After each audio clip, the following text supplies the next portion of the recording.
Imaginez qu'un génie vous propose un super pouvoir, n'importe lequel au choix. Qu'est-ce que vous allez prendre? Attention à la réponse, il y aura beaucoup de pièges. Par exemple, demandez à être invisible et vous deviendrez aveugle. Bah oui, ce qui vous rend visible aux yeux des autres, c'est la lumière qui se réfléchit sur vous.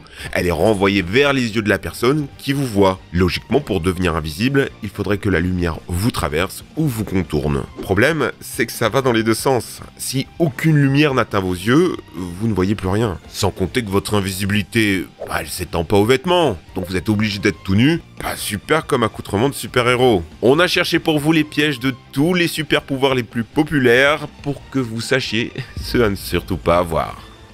La téléportation est-elle le pire pouvoir? Imaginons qu'il suffit de penser à un endroit pour s'y téléporter. Aïe, c'est vraiment mal connaître la psychologie humaine. Vous allez forcément penser à la lune ou un lac de lave. On a tous ces petites pensées parasites, genre vous êtes au-dessus du vide, vous imaginez sauter. Vous êtes sur l'autoroute, vous demandez ce que ça serait de mettre un grand coup de volant. On appelle ça l'appel du vide. Alors imaginons qu'il faille y penser très fort et bien validé. Bah, même là c'est dangereux. Vous vous téléportez un peu trop haut, un peu trop à droite, bien l'endroit a changé et paf, vous apparaissez dans un mur ou à l'intérieur de quelqu'un. Même dans l'air, qu'est-ce que vous faites des molécules qui étaient là avant votre arrivée? Est-ce qu'elles disparaissent pour laisser place au vide absolu? Ça provoquerait une implosion. Physiquement, il y a deux moyens de se téléporter. Le premier consiste à sauvegarder l'état de toutes vos molécules à un instant donné, puis vous détruire, puis vous reconstruire à l'identique à l'endroit voulu, avec une sorte d'imprimante quantique. Reste qu'à l'autre bout, c'est plus vous, juste une copie. Vous avez été tué dans le processus. Le deuxième moyen de vous téléporter, ça serait de créer un portail d'un point A à un point B. En physique, ça existe théoriquement, c'est le principe du trou de verre. Problème sur Terre, vous n'êtes pas immobile. La Terre tourne sur elle-même et vous avec. À l'instant même, vous êtes projeté à 460 mètres secondes. Le risque en franchissant le portail, c'est que vous perdiez votre vélocité. Ça serait comme essayer de marcher en sortant d'une voiture sur l'autoroute. Et une sacrée voiture, hein. Vous allez vous prendre 46 G dans la tronche. Un humain ne peut normalement résister qu'à 9 G max. À 46, vos organes explosent. Bon, alors imaginons que le portail conserve ta vitesse.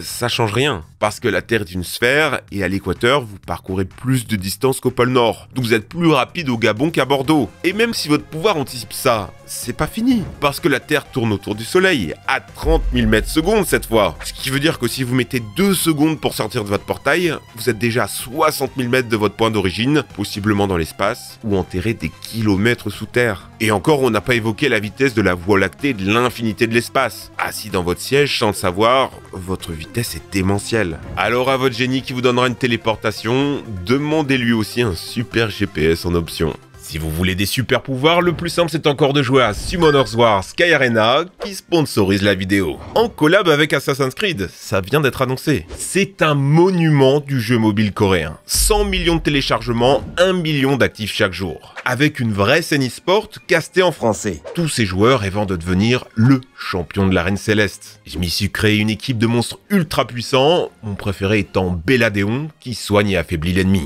J'ai dû aller dans un donjon secret pour l'obtenir, une vraie galère, mais ça valait le coup. Sachant qu'il y a plus de 1000 monstres à collectionner et à combiner intelligemment pour battre les boss. Parce que oui, il faudra trouver les bonnes combinaisons tactiques, couvrir ses faiblesses de type, comme Pokémon, mais sur mobile. C'est le moment parfait pour se lancer, puisqu'Ubisoft se joint à la bataille en intégrant Ezio, Bayek et plein d'assassins emblématiques. Sans compter Altaïr, offert gratuitement dans le jeu si tu réussis l'événement du moment. Avec tellement d'autres cadeaux, c'est la folie. Il te reste plus beaucoup de temps, télécharge le jeu sur iOS ou Android via QR code ou lien en description. Pourquoi voler est le pire super pouvoir?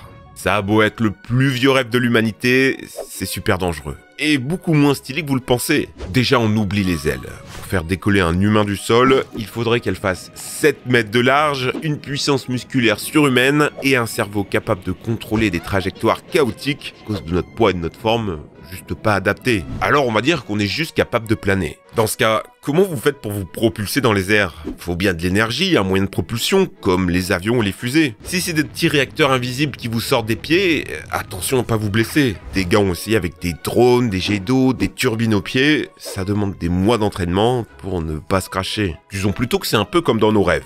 Une sorte de télékinésie, une nage dans les airs. Bon bah même là on peut pas faire grand chose. D'abord à cause de l'altitude. Au-dessus de 19 000 mètres d'altitude, c'est la limite d'Armstrong. La pression atmosphérique est si faible que l'eau bout à température du corps humain. En 10 secondes vous allez vous évanouir. Votre corps va doubler de volume, votre sang s'arrêtera de circuler, et la mort assurée. Au-dessus de 8000 mètres, c'est ce qu'on appelle la death zone en alpinisme. L'oxygène est tellement faible que vous commencez à délirer, l'ivresse des sommets, et ce jusqu'à ce que votre corps lâche. À 4000 mètres, c'est toujours pas praticable. Il fait moins du degré, en volant à grande vitesse, avec la déperdition de chaleur, même 0 degré serait insupportable. Là vous dites, pas grave, je vais juste voler près du sol. Raté. D'abord, le ciel est pas vide. Il y a les insectes, les oiseaux, le sable, la pluie, la grêle, pas très agréable et potentiellement mortel. Percuter un canard pleine vitesse vous mettra KO et c'est pas le moment. En 12 secondes, 500 mètres de chute libre, vous atteignez déjà les 200 km/h. Votre vitesse terminale. Et à moins d'apprendre à survivre sans parachute comme on l'a fait dans cette vidéo, on vous mettra ça en suggestion à la fin, bah c'est la mort assurée. Ok, mais moi j'ai une combinaison thermique, un casque pour la vue et je vole doucement et pas trop haut. Ça marche là, non? Reste un dernier problème. Vous n'avez pas le droit de voler n'importe où. En Europe, c'est plus de 30 000 avions qui volent chaque jour et le trafic aérien, c'est du sérieux. Vous allez vous faire repérer, des F-16 vont décoller pour vous intercepter et bonjour la case expérience dans les labos américains. La vision rayon X est-il le pire pouvoir? Voir à travers les murs pour observer son voisin, savoir si son ticket à gratter est gagnant, voir à travers la jupe des... Ne faites pas ça. Tout ça, c'est impossible. Un rayon X ne marche pas comme ça. Un scanner émet une lumière spéciale qui vous est invisible. Les rayons X. Ceux-ci traversent votre corps comme si vous étiez une vitre en verre. Pour eux, vous êtes transparent, à part pour les os, qui absorbent la longueur d'onde. Du coup, de l'autre côté du scanner, une plaque peut récolter votre ombre invisible, l'ombre de vos os. Ce qui implique qu'un rayon X ne marche que si vous avez un récepteur. Vos yeux tout seuls ne voient rien. La solution serait plutôt de pouvoir voir les ombres projetées, ce qui implique de vous balader avec une machine à rayon X, que vous placez derrière le mur, hop hop, vous courez à l'autre extrémité et vous enclenchez. Pas très pratique. Oui, mais du coup, comment font les aéroports pour voir à travers les vêtements s'il y a des armes ou pas? Ces images existent, non? Effectivement, si on envoie des rayons de plus faible intensité, ceux-ci peuvent rebondir sur la peau et le métal, revenir à vos yeux et donc être perçus. Mais l'usage est limité à faible distance, inutile à paraître un gros pervers amateur de noir et blanc. Surtout que les rayons X émettent des radiations dangereuses pour la santé. Vous seriez juste un générateur de cancer ambulant. Non, pour voir à travers les murs, privilégiez plutôt une vision thermique. Là, c'est le corps humain qui émet les infrarouges par sa chaleur et vos yeux qui les captent. Mais pas besoin de super pouvoir pour ça, il y a des lunettes en vente sur Amazon. La super vitesse est-il le pire pouvoir? Ce générique. Gamin, j'étais fan, je voulais courir plus vite que Flash. En soi, la vitesse, c'est un pouvoir surreprésenté dans la pop culture. Tout bon personnage de manga doit courir si vite qu'il disparaît de l'écran. Malheureusement, dans la réalité, ça vous tuerait à coup sûr. Déjà, quelle vitesse faut-il atteindre pour devenir invisible à l'œil humain? Des études ont montré qu'on était capable d'identifier des images exposées pendant seulement 13 millisecondes. Donc si quelque chose traverse votre champ de vision plus vite que ça, disons en seulement 10 millisecondes, vous ne pourriez théoriquement pas le percevoir. Encore faut-il que ça passe juste devant vous. À distance, votre champ de vision s'élargit. Depuis les gradins d'un stade de foot, pour que la balle devienne invisible, il faudrait qu'elle dépasse les 36 000 km/h. Maintenant, regardez la tête de GMK quand sa voiture accélère. Imaginez faire la même chose avec votre corps 1000 fois plus rapidement. Ce qui fait que vous êtes collé à votre siège, ce sont les G. Si vous passez de 0 à 105 km/h en 1 seconde, vous avez pris 3 G. Comme si vous étiez écrasé par 3 fois la traction terrestre. Les pilotes surentraînés peuvent supporter 10 G pendant quelques secondes, mais pour un humain lambda, 5 G, ça suffit à vous mettre KO. Le record absolu, c'est 214 G pendant une course d'IndyCar au Texas. Résultat, fracture du fémur, du sternum, des lombaires et des chevilles, ses vertèbres écrasées ont séparé sa moelle épinière, il a souffert d'une hémorragie cérébrale et de lésions oculaires. Accélérer à vitesse lumière, ça équivaut à prendre 30 millions de G. Vos organes ne seraient pas seulement broyés, mais vaporisés. Vous voyez les météorites qui prennent feu en entrant dans l'atmosphère? À partir d'une certaine vitesse, vous allez si vite que les molécules d'air se compriment devant vous. Et quand un gaz se comprime, il chauffe. Si vous courez à 6000 km/h, vous brûlerez à 1500 degrés. Alors disons que vous résistez à la chaleur. Tant mieux. Mais est-ce que vous résisterez aux explosions? Parce qu'à quasi vitesse lumière, si vous percutez ne serait-ce qu'une mouche, vous libérez 314 millions de kilojoules, 75 tonnes de TNT. Êtes-vous donc condamné à ne pouvoir utiliser ce pouvoir que dans l'espace? Même pas. L'espace est plein d'atomes d'hydrogène qui, avec votre vitesse, vont vous irradier mortellement. Bon alors imaginons que vous fassiez aussi le vœu d'être le plus résistant de l'univers.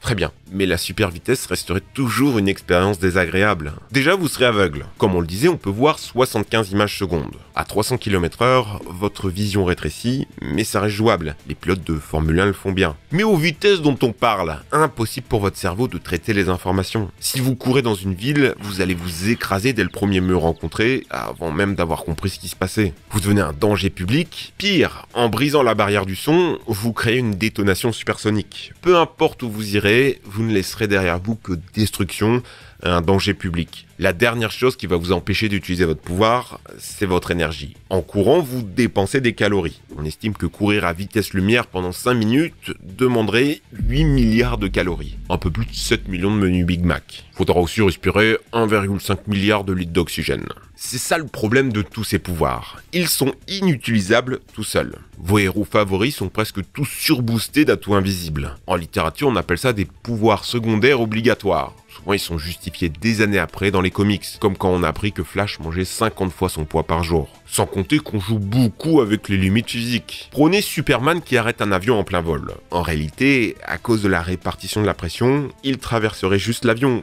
comme une balle de fusil. Le meilleur conseil qu'on puisse vous donner, c'est de prendre un super pouvoir pas trop puissant. Contentez-vous d'être juste un peu plus fort ou de courir un peu plus vite. Ou alors de prendre des choses moins spectaculaires, comme la jeunesse éternelle, des réflexes améliorés, l'autorégénération, ou pouvoir escalader n'importe quelle paroi. Il y a aussi tout ce qui va toucher au psychique. La super mémoire, l'idétique, pouvoir reproduire n'importe quelle action qu'un autre être humain fait devant vous, un sixième sens super développé, ou carrément l'omniscience. Merci à Summoners War Sky Arena de nous soutenir. Devenez dès maintenant maître de l'arène sur iOS et Android, lien en description.